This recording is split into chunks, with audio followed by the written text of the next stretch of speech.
think that doctoral programs in business and in all these disciplines share a lot of features with doctoral programs in most disciplines, which is you're going to spend the first couple of years taking coursework, learning the core kinds of theories and methods in your discipline. Some programs have everyone do some general requirements across the board, regardless of your discipline, and then more detailed, in-depth field requirements. Other programs, you kind of go right into your field. So that's an important difference to think about. After 2 years of coursework, or usually by the end of 2 years of coursework, there will be an exam. And every university has an exam, whether it's called a comprehensive exam, a qualifying exam, a field exam. And this exam is essentially measuring your comprehensive understanding of the major theories and methods in your field. After that point, students really start beginning transitioning into research. And although sometimes there can be some tentative wading into research in earlier years, usually by the third year is when students are really transitioning from kind of taking a lot of courses to actually doing research and eventually kind of producing their own knowledge, whether that starts as collaborative research with faculty or some of your other colleagues in the program, and then gradually moves into your own research, or it starts with independent research. There are lots of different ways that that can happen, and a lot of it's dependent upon both the program and your individual discipline. So that takes you to kind of year 3, and usually year 3 and 4 and 5 are spent kind of figuring out and doing what your own research project or projects are, and eventually producing a piece of original work in the form of a dissertation. And the forms and formats of dissertations vary, but typically there are 2 or 3 papers on either a related stream of research or 2 or 3 kind of pieces that you've done during that time period once you've kind of transitioned into research. And usually that program and that experience culminates in either an oral exam of some kind. In some places it's called a dissertation defense. So that format kind of varies also by program as well. And usually most of your 5th year, and most people can finish these programs in 5 years, is spent on the job market. So going out there, getting your research out there, talking about it with other people and other schools, and ideally landing a great job at the conclusion. Admissions criteria. Again, there's variance among programs, but basically we want everyone needs to have an undergraduate degree. There's no graduate degree required, although some people do enter programs with graduate study, whether it's a master's degree, an MBA. In some cases, we have students that have a doctorate in another field who are transitioning into one of our disciplines, but it's not required. Usually a standardized test score, GRE exam in some cases, GMAT exam in some cases. This is another thing you're going to want to check because those requirements vary from school to school. Letters of recommendations and a personal statement. And a personal statement is really a way for you to tell the admissions committee kind of what brought you to this point, what you're interested in studying, and why this particular school and program is a good fit for you. I'm going to wrap it up, but we can talk more in the Q&A. But the one thing I would say is that the question I get asked a lot is, what should I be looking for in a program? And the advice I always give students is, you want to really do your homework. Go to each school that you're interested in. See what the faculty in your program and in your discipline are doing. Read their CVs. Read papers that they're working on. See working papers. See what students, many of whom have their own websites out there, are working on in that program. And ultimately, look for places where there are a number of people who you think are doing work that's interesting to you and or who could support the kind of work that you want to do and add value to it.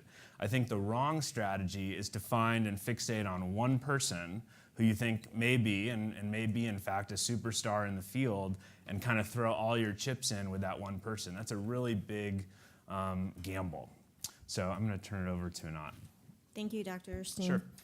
Professor Admati, why academia? Can you tell us a little bit about the contribution to business practice, the the financial rewards, the lifestyle, maybe some interesting research And that you're doing. You're only giving me 8 minutes? I know.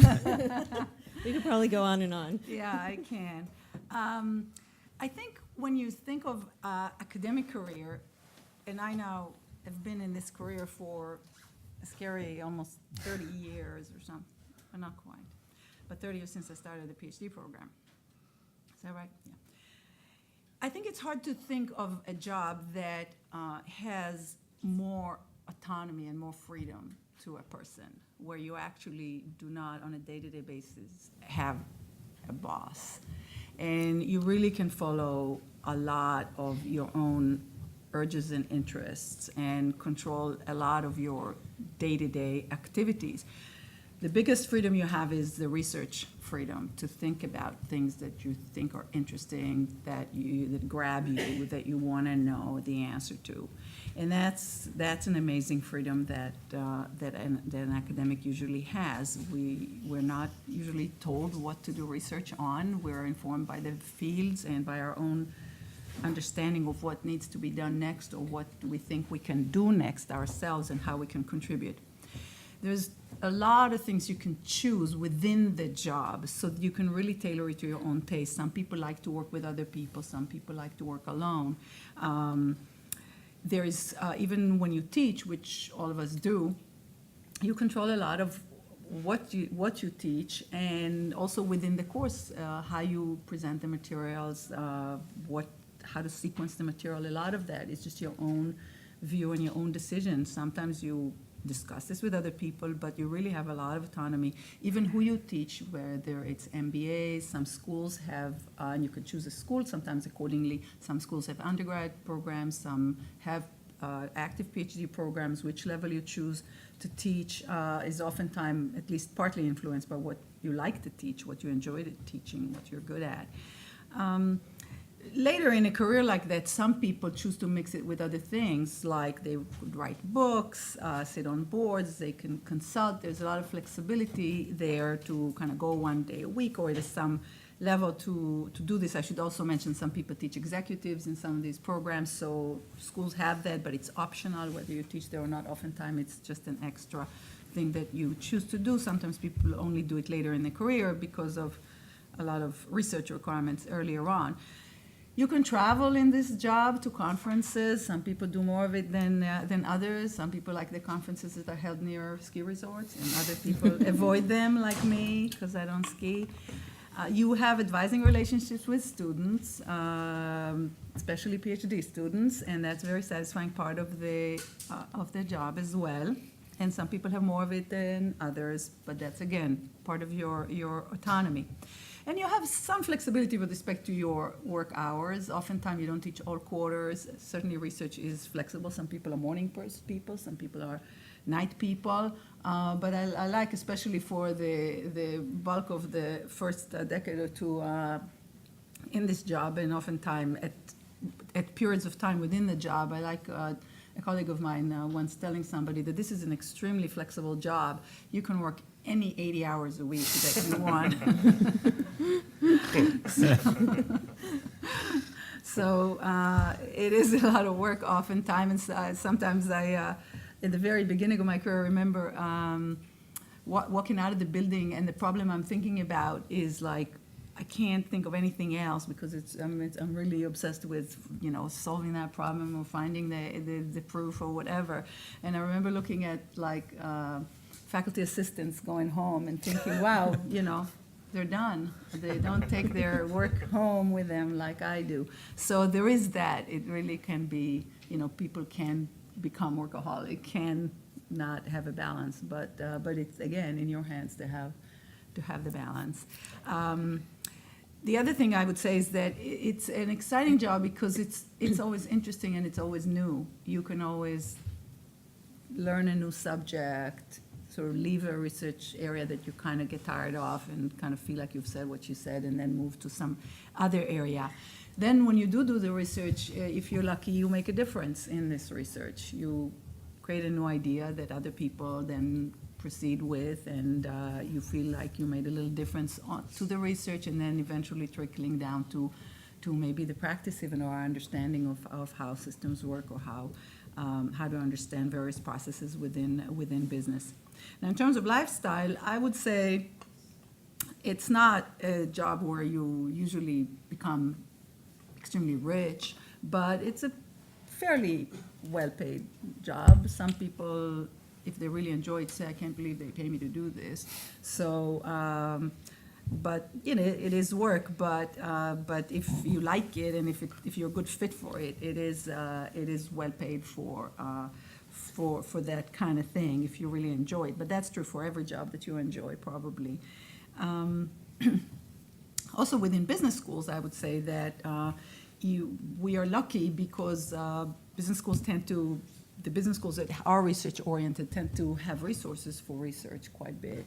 And so we don't end up spending a lot of our time writing grants and depending on soft money for research, because we're very well supported to go to conferences, to get data sets, to have the time in the summer to do research, and all of that, to have research assistants, all the stuff that we need.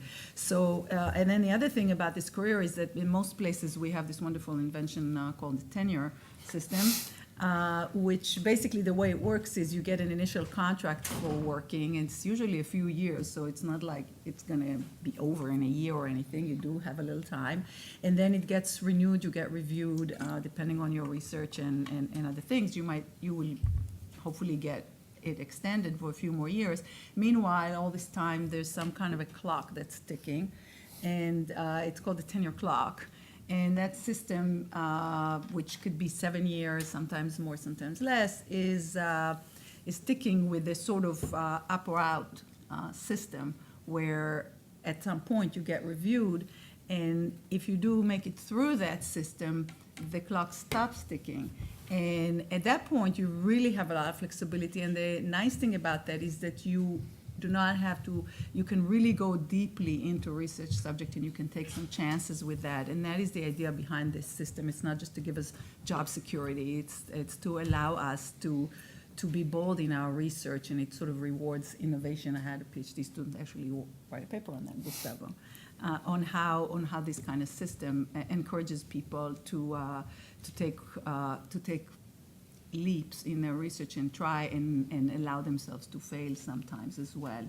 So the system has enough flexibility to allow that you have the time, the luxury of time, which you wouldn't have in consulting jobs or other policy jobs, but of course in sort of on a trading desk in Wall Street, where everything is just on the minute, and even if you do research, it's just under a lot of pressure. And then in terms of lifestyle as well, I'd say the flexibility is very nice. It's nice for families. Faculty oftentimes can coach Little League and do these kinds of things that allow some balance in their lives. And of course, they end up preparing class at 1 a.m., but it's their choice. They don't have to do it that way. How am I doing? You asked me to talk about really interesting research in my field, but I knew I won't get this, so. Thank you, Anat. Plus, my field, of course, was dumped on the last 2 years, so. Perhaps we'll get about finance research, right? I'll tell you how to fix it all, right? Thank you. Research obviously is a significant part of a career in academia and as a doctoral student. So, Baba, perhaps you can tell us what type of research is being done in a business school. What's it like? Let me start off by saying what it is not like. Okay. When I joined the PhD program at Duke, I'd already worked for 6 years. I had an MBA. So I was one of the late bloomers, so to speak. I mean, I was 31 when I joined the PhD program, and I had no clue. This is before the age of the internet. 91 is when I joined Duke. And I thought a PhD program was all about, I'll become an expert as a marketer, and I can give advice and dole out advice to people. Why wait until to become a CEO in 10 years? I can do that in 5 years, and I'll be giving advice. And turned out it is completely wrong. It is very research-oriented. There's no difference between what Anat does and I do, Eric does, and in terms of being the business school versus being in social sciences. I mean, you're in the economics group, you'll be doing the same kind of research. So, I mean, the research becomes extremely important. In fact, I would say that Anat talked about tenure. Those of you who think that you want to get into academia because you want to be a teacher, you want to teach. I mean, that's where your thing is. You're going to be disappointed in the sense that all the evaluation criteria, at least until you make tenure, which Lana talked about, will be based on research. I mean, teaching matters, but it's predominantly going to be based on research. In fact, the letters of evaluation that are going to come from outside, evaluating your, candidacy to tenure, will often involve people who are not in the field. They're not in business schools. They'll be in the social sciences, they'll be psychologists, economists, and so on. So that was the major kind of thing I wanted to kind of share with you. So that is one. Now, how are we different from the social sciences? Well, one, as Anat pointed out, I mean, we get paid a lot more money. Believe me. I mean, relatively speaking, we get paid a lot more money, and we don't have to write grants, which they have to do. So it gives us a lot more time. Having said that, there is a lot more teaching that is involved. Teaching in the sense that because you start teaching MBAs, at some point in time in your careers, you'll start teaching MBAs, executives, and so on, which for me is a lot of fun because it's a great way for me to interact with people in the real-world environment. And I'll talk about one research idea that I worked on that actually came from an executive program that I was teaching. The spark of the idea came from there. But it is a thing. So, for example, this particular quarter is my teaching quarter, and as Anat said, I get done with teaching in 10 weeks. The rest of the year, I can be anywhere I want in the world. No one is going to ask me anything. And that's the flexibility that comes with the thing. And, of course, with tenure. So, anyway, so there's going to be the teaching element involved. It's going to be much more intense, unlike and many of you have been in other programs, undergraduate programs, where the teacher can come in and just literally read off a sheet of paper or notes, and you cannot do that out here.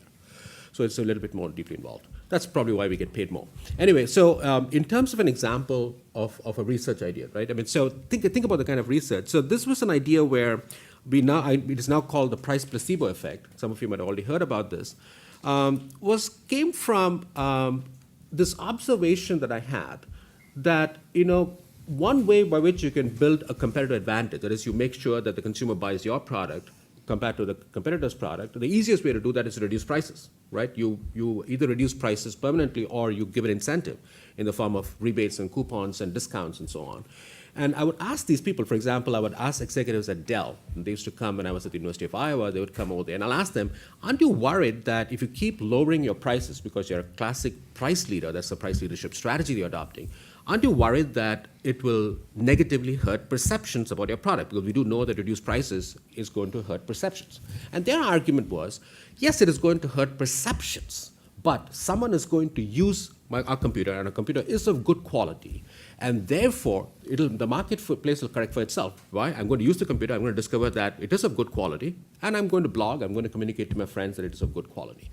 And that is the question that I wanted to challenge. Is it possible that it is not just a matter of perception, that if you think a product is not good, the product itself will be not good? Right? So a good example of that study, I'm a psychologist, so if I divide this room into, how am I doing on time? You have a few minutes. Okay, so I can keep talking all the time. I like talking, by the way, as you can tell. So let us say I'm going to divide this group into two groups. So between subject design. So what I'm going to do to this half is not aware to this half, and vice versa. So I'm going to tell you that this is a study about energy drinks like Red Bull, and this is consumed in undergraduate and campuses, so on, college campuses. Before exams, when people want to be alert because of the caffeine and amino acids and so on. But I'm going to tell you that we don't know about the efficacy of these drinks. So the whole study is about the efficacy of these drinks. Now what I'm going to do is I'm going to have you guys buy this drink from me at a full price, regular price, $1.89 for example, and you will buy this from me at a discounted price. So you'll pay at 89 cents. I'll tell you what is the full price, but I'll tell you that you're getting this discount only because we got an institutional discount and I'm passing it on to you. That's all.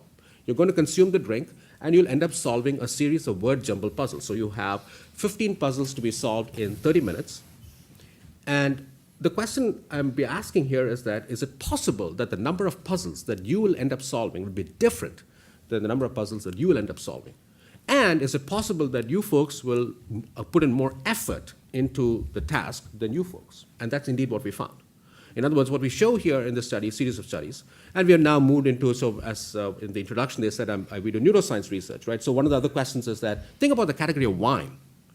I mean, huge range of prices, people will swear, even the experts will swear, the connoisseurs, not the experts, will swear that the higher the price, the better its experience. And so the question we ask is it true? If you put people into a magnet, that is a functional magnetic resonance imaging machine, and we can monitor the activity in the brain, is it possible that if it is a higher priced wine, albeit unbeknownst to you, it is the same wine that is being delivered into your mouth, you don't know that, but if it's a higher priced wine, you think it is a higher priced wine, is it possible that certain areas of the brain that code for pleasure will be more active than if it is a lower priced wine? And that's what we found. So you see the kind of pattern of research. The basic question came from an interesting kind of issue in the real world. And typically that's how the business, most research in business will have that angle to it.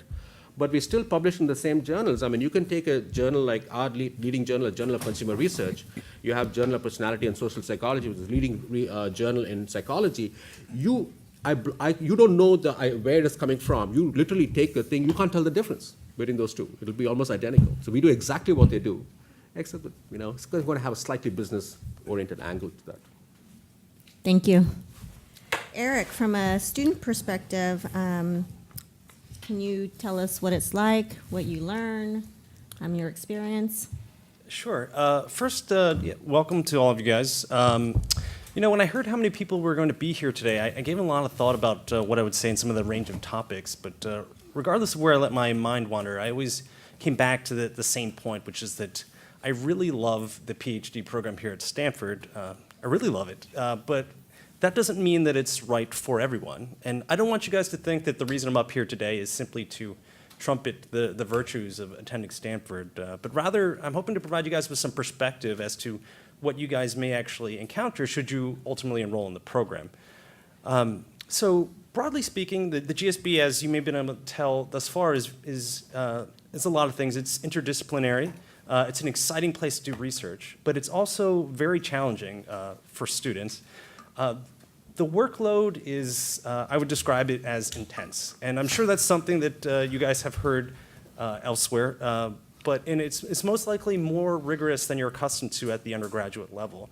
It requires a lot of discipline, and it requires a lot of focus. During my first couple of years here when I was taking classes, I worked every Monday through Friday, many hours, and I worked most weekends as well. And of course, this will vary depending upon the program. But certainly from my experience, it required a lot of work. And that's not to scare you off. It's just to provide you with a perspective as to what you may expect. Some people will maybe thinking about enrolling in a PhD program as a way to continue the undergraduate lifestyle that you've become so accustomed to. I don't recommend that. Really, the people who do well in the PhD program, obviously, it takes a lot of brains, but I think more than anything, it requires a lot of hard work and dedication. That's something that you want to make sure that you have, but also convey to the admissions committee that that's something that is special about you.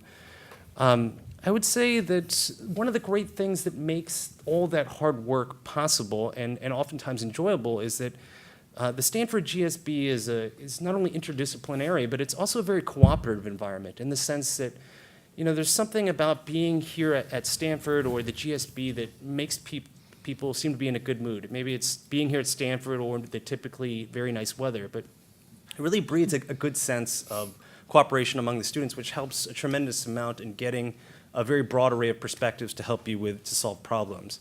One of the things you'll learn here is that it's so important to be able to learn from other bright individuals who don't necessarily come from the same background that you do. It really helps a lot in terms of solving problems and opening your eyes to things that you would not have normally thought about. So in addition to things that you may also learn at the program is that there is a tremendous distinction between undergraduate and graduate courses in the sense that my experience as an undergraduate was that there was more of an emphasis on things like memorization and basic principles, whereas at the graduate level, you really need to have a very strong concept of or understanding of precision and higher analytical reasoning and creativity. Those are the things that really going to help separate the people who do well in the program versus those who do not. You'll learn to think like an academic, and this is both good and bad. I think you learn to think like an academic not only for research purposes, but it changes the way that you see everyday, normal, day-to-day things. Like you'll think about the world differently in terms of statistical inference and incentive structures, and of course rhetoric and discourse. I remember a couple months ago, I was watching television with some of my friends who aren't PhD students, and there was this Mountain Dew commercial that came on, and it mentioned that, it said, fact, men are 3 times more likely to be hit by lightning than women. And just as a very visceral reaction, I just belted out in a very measured, incredulous tone that, oh, you didn't control for self-selection. And the people who looked, my friends were looking out there, were sitting next to me, they were looking at me, as if I was a very big nerd. And that's probably true, but it's something that like you grow to be accustomed to. And that's sort of the way that it changes your thinking is a very powerful and wonderful concept. And once you realize, you learn to embrace the change in the way that you think about the world, when you get to learn from the world's experts on these subjects, it's a really wonderful feeling. So in case I have sold you, or they've sold you on the merits of applying to a PhD program and you guys feel that you're ready, a couple things that I would recommend in terms of the application process is that it's so important that you figure out that the program is right for you. And by that I mean speak to faculty and administrators, speak to current students. I think current students will give you a real strong indication as to what you're going to expect in your individual program. Figure out the structure of the program and figure out if people are happy there. I don't say that simply because I'm happy here, but when I was in your position a couple years ago, I visited schools and I talked to students at various places, and I got the sense that there was a lot of variation in terms of where people were happy. And that makes a big difference because the general collective mood of the community, it has a lot of ripple effects, not only in terms of how people interact with each other, but certainly the cooperation among students. And I'll say this, while it varies a tremendous amount across individual programs, for programs like economics and finance and accounting, there's a central emphasis on mathematics and analytical reasoning. That often separates the people who have basic undergraduate training versus those people who are ready to make the leap towards a higher level of graduate training. This, of course, varies from program to program, but I found that it makes a very big difference in making a smooth transition if you had, if you thought about these concepts and have this sort of basic background. It's certainly not required, but I think, from my perspective, it's helpful. I think the earlier you can start to identify research interests, or at least things that you find interesting, the better off you'll be. The more you can start to talk to professors at individual programs about how your research interests align with theirs.